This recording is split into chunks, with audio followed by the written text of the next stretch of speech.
Hi, my name is Manisha Kumari Sharma AKA Sonal Sharma and मेरा serial 20 में हुआ है एंड मैं CAG ऑडिटर बन गई हूँ। इस वीडियो में आज मैं बात करना चाहूँगी पाँच इम्पॉर्टेंट टिप्स के बारे में जो कि आपको हेल्प करेंगी सीरियल 22 में। सबको पता है कि सीरियल 22 में अब 5 दिन बचा है, जो कि बहुत क्रूशियल मोमेंट है। इन्हीं 5 दिनों में बहुत सारे लोग डिसाइड करेंगे उनका फ्यूचर, क्योंकि इन्हीं 5 दिनों में उन्हें पता चल जाएगा कि वो परीक्षा में परफॉर्म कर पाएंगे या नहीं।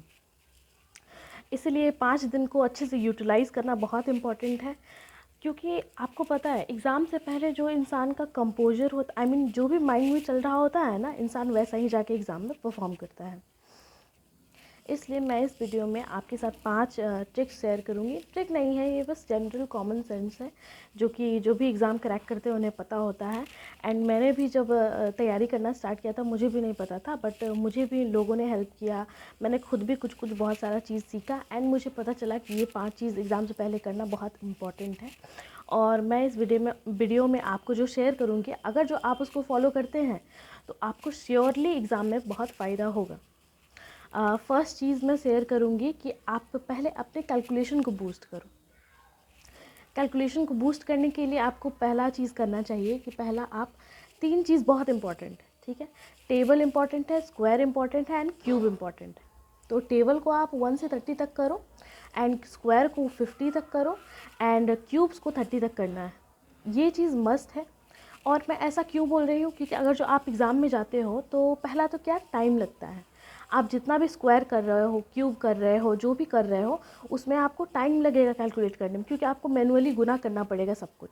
इसीलिए आपको इस चीज़ अपना टाइम बचाने के लिए, क्योंकि टाइम बहुत क्रूशियल है ना, आपको 60 मिनट में क्वेश्चन सारे करने हैं, तो इसलिए। और अगर जो आप टाइम बचा लेते हो तो आपके लिए बहुत अच्छा है और आप उस टाइम को दूसरी चीज़ों में यूज़ कर सकते हो, क्योंकि आपको पता है कि आजकल रीजनिंग भी बहुत टफ आने लगा है। एंड इसका एक और फ़ायदा है कि मेरे साथ ये खुद पर्सनली हुआ है कि अगर जो आपका पेपर ज़्यादा मेसी हो जाएगा तो आपका पेपर जल्दी ख़त्म हो जाएगा।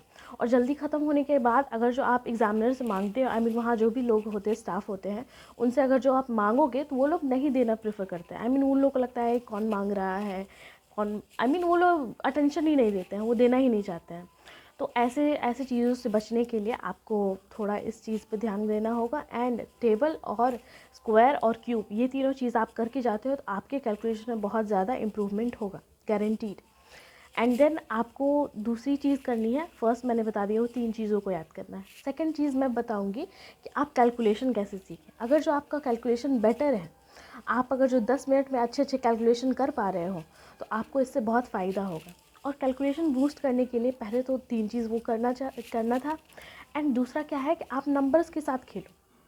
23 बहुत इंपॉर्टेंट है, 27 बहुत इंपॉर्टेंट है, 64 बहुत इंपॉर्टेंट है, और ऐसे जितने भी हैं बहुत इंपॉर्टेंट है ये सब अंक। तो उसके साथ आप मल्टीपल चीज़ को गुना करो, भागा करो, खुद में ही मन में जो भी आए उसको भागा करना स्टार्ट कर दो, गुना करना स्टार्ट कर दो, जोड़ घटाओ, सब कुछ अपने मन में। आप एक पेन पेपर उठाओ, किसी को बोलो कि आप उसमें लिख दो सारे, हमको होमवर्क दे दो, जैसे बचपन में दिया करते थे ना लोग, वैसे आप होमवर्क दे दो, सबसे ले लो एंड उस चीज़ को टाइमर लगा के सॉल्व करो कि मुझे 10 मिनट में या फिर 9 मिनट में कंप्लीट करना है। और उसी तरीके से परसेंटेज के बारे में भी आप सारे परसेंटेज के जितने भी हैं वैल्यूज़ वो याद रखो, जो भी कॉमन वाले हैं। जैसे कि मुझे पता है कि 30% 1/3 होता है, तो ये सब चीज़ कॉमन है, आपको करना ही चाहिए। एंड थर्ड चीज़ है, मैंने सेकंड चीज़ बता दिया है। फर्स्ट तो वो तीनों चीज़ याद करना है, सेकंड कैलकुलेशन करना है, एंड थर्ड होता है मॉक।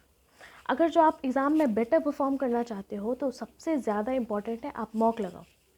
आपके पास 5 दिन बचा है, तो आपसे जितना बन पड़ सके उतना ज़्यादा मॉक लगाओ। जितना मॉक आप लगा सकते हो, एक दिन में 3-4 लगा दो और उसको अच्छे से एनालाइज़ करो। मॉक लगाने के क्या फ़ायदे हैं मुझे बताने की ज़रूरत नहीं है, आपको अच्छे से पता है कि क्या क्या फ़ायदे हैं। बट मैं कुछ फ़ायदे बताना चाहूँगी। जैसे कि मॉक लगाओगे तो आपका टाइमिंग सही होगा, आपको एग्ज़ाम में कैसे अटेम्प्ट करना है वो स्टेप आपको पता चलेगा कि आपको वो कैसे फ़ायदा करेगा। फिर इससे और भी फ़ायदे हैं, जैसे कि एग्ज़ाम का प्रेशर। अगर जो आप एक ही एग्ज़ाम को बहुत बार देते हो तो उससे फ़ियर ख़त्म हो जाता है। उसी तरीके से आप उस एग्ज़ाम का मॉक लगाओगे तो आपके अंदर से वो फ़ियर ख़त्म होगा एग्ज़ाम वाला। दूसरा कि वहाँ पे जो सिस्टम होता है उससे आप यूज़ टू नहीं होते हो ना, तो उसके लिए भी ये चीज़ बहुत इंपॉर्टेंट होता है मॉक देना। एंड बहुत सारे फ़ायदे हैं इसके। और इसके बाद मैं बताना चाहूँगी कि इसके बाद आपको करना चाहिए चौथे नंबर पे सेक्शनल मॉक लगाना चाहिए। मान लीजिए आपका 4 सब्जेक्ट में से कोई सब्जेक्ट बहुत वीक है, बहुत ज़्यादा उसमें प्रॉब्लम आ रही है, मार्क्स नहीं आ रहे हैं, बढ़ नहीं रहे हैं, आपने बहुत पढ़ लिया है, जो भी कर लिया है, बट आपके मार्क्स नहीं बढ़ रहे हैं, तो इसके लिए मैं आपको सजेस्ट करूँगी कि आप सेक्शनल मॉक दो या फिर क्विज़ेस दो। जैसे कि आपका जीके ख़राब है या इंग्लिश ख़राब है या मैथ्स ख़राब है, टाइमिंग सही नहीं है, तो आप इसके लिए सेक्शनल मॉक लगाओगे। सेक्शनल मॉक सब जगह अवेलेबल है। कॉमनली मैंने पिछले साल से लेकर अभी तक में बहुत सारे मॉक के प्लेटफॉर्म यूज़ किए हैं, जैसे कि text book, olive board, super mock and mock anchor, and जो भी लाइव मॉक्स आते हैं, और एसएससी बाबा का भी मैंने इस साल परचेज़ किया है। इन सारे मॉक्स का भी आप यूटिलाइज़ कर सकते हो। इसमें भी सेक्शनल मॉक आपको फ्री में नहीं दिए जाते, पेड है ये शायद, लेकिन हाँ उसमें भी आप फ्री में कर सकते हो। फ्री में करने के लिए आपके पास 2 ऐप है, एक है अड्डा 247 और दूसरा है आपके पास ग्रेड अप। इन दोनों पे आप लगा सकते हो, और क्यूज आपके लिए बहुत बेनिफिशियल साबित होगा, आप लिख के ले लो। एंड 5th चीज़ होती है कि आप अपना जो मेंटालिटी है, ठीक है, एग्ज़ाम से पहले जो आदमी पैनिक होता है, डरता है और अपना कंपोजर खो देता है, ये सब चीज़ पे बहुत ज़्यादा ध्यान देना है। दोस्त लोग से कम डिस्कस करना है पढ़ाई को लेके, कितनी तैयार हुई, कितना नहीं तैयार हुआ, कुछ भी ये सब नहीं करना है। आपने जो भी करना था अब तक, जो भी पढ़ना था अब तक आपने पढ़ लिया, आपके पास जो भी टाइम बचा है, आप खुद पे ध्यान दो। इन 5 दिनों में खुद पे ध्यान दो।